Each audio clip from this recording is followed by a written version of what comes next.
کیونکہ at Times ہم چاہتے کچھ ہے مگر اس بچے کے حال کی طرح، جیسے بھوکا ہوتا ہے نا بچہ تو رو رو کے بتاتا ہے، اسے یہ نہیں پتا ہوتا کہنا کیا، مانگنا کیا ہے، ضرورت کیا ہے. پھر ماں پوچھتی ہے اچھا کیا چاہیے، بولو کیا چاہیے، کیا کہتے بھوک لگی ہے، پیٹ میں درد ہے، سر درد ہے، کیا ہے تمہیں. تو ہمارا حال بھی ان بچوں ہی کی طرح ہے کہ جو اپنی تکلیفوں کو خود بھی نہیں جانتے اور اپنے رونے اور اپنے ڈسٹریس اور اپنے جو ایک انکمفرٹیبل سی فیلنگ ہوتی ہے بعض اوقات خود بھی نہیں پہچانتے ہوتے کہ ہمیں ہے کیا، ہمیں کیا دکھ ہے. ان نون سا دکھ ہوتا ہے اور نہیں خبر ہوتی کہ کیا گزر رہی ہے اور کیوں گزر رہی ہے. ایسے مواقع پر انسان اگر اللہ تعالیٰ کی طرف رجوع کرے، لگتا تو مشکل ہے لیکن صرف 2 نفل پڑھ کے بھی دعا کر لے تو بہت فرق پڑ جاتا ہے اور فکر دور ہو جاتی ہے. تو آپ دیکھیے اس دعا پہ غور کیجئے کہ میرے لیے اس کام کو آسان کر دے، میرے لیے اس کو مبارک کر دے، یعنی اس میں برکتیں پیدا کر دے. اور اگر تیرے علم میں یہ کام میرے لیے برا ہے، میرے دین اور دنیا کے لحاظ سے اور انجام کے لحاظ سے، تو اس کام کو مجھ سے دور کر دے اور مجھے اس سے بچا کے رکھ. میرے لیے خیر اور بھلائی مقدر فرما جہاں کہیں بھی ہو، اور پھر مجھے اس پہ راضی کر دے اور یکسو کر دے. یعنی اگر اس کام میں نہیں اچھائی کہیں اور ہے تو پھر میری رہنمائی کر دے اس کام کی طرف.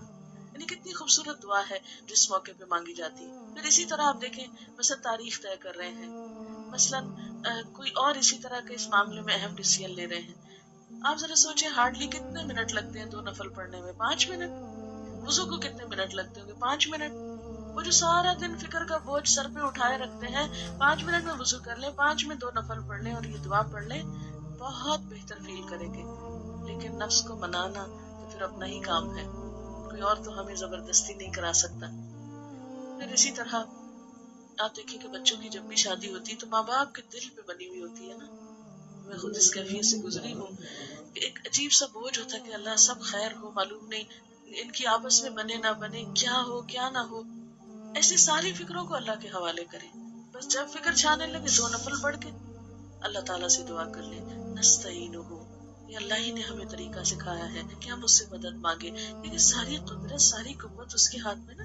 کتنی نشانیاں ہیں اس کی ہمارے سامنے کہ ساری قوت اس کے ہاتھ میں ہے. مثلاً آپ دیکھیں کہ اس درخت کا ڈیزائن جو ہے یہ ہمارے مرضی سے تو نہیں ہوا. ہم اگر اس کو موڑنا چاہیں، اس کو پھیرنا چاہیں کہ نہیں ہم اب بور ہو گئے یہ پتوں کا یہ رنگ دیکھ کے یا یہ شکل دیکھ کے، تو اس میں کوئی تبدیلی کر دیں، رہے یہ یہی درخت لیکن بس ذرا ڈیزائن بدل دے، تو یہ نہیں ہم کر سکتے. ہوا چلے مرضی ہے اس کی، نہیں چلے نہیں چلے، یہ اللہ کی قدرت ہے نا. یعنی چھوٹی چھوٹی چیزوں میں اللہ تعالیٰ کی قدرتیں نظر آتی. کس پھول کا رنگ کیا بنایا، کس کا ڈیزائن کیا، کس کا سائز کیا ہو، اس نے مقدر کیا ہے. تو بہت ساری چیزیں اس کے فیصلے پہ ہوتی ہیں.